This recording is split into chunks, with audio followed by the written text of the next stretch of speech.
we're exploring this idea of how God uses failure to grow us up, to grow us deep in our character. And one of the questions that we started to ask last week on in the message was, what have you learned from your failure?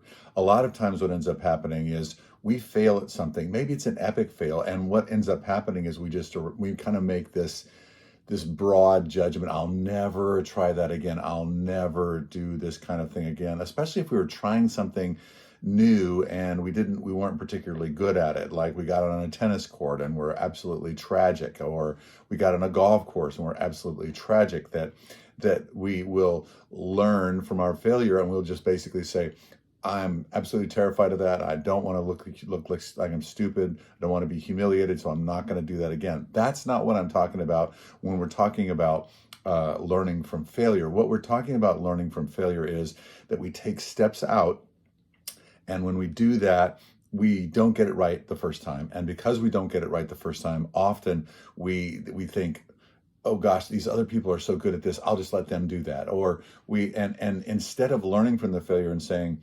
well, I could have done that better, or gosh, I went down, I tanked on this whole thing. Instead, what we end up doing is we end up backing off in fear, and we stop taking risks because we're afraid that failure is going to somehow mar our identity, our value for the long haul. I've tried all kinds of things and failed in all kinds of things. And I'm the kind of person that I would like to actually succeed in everything that I try, but I don't.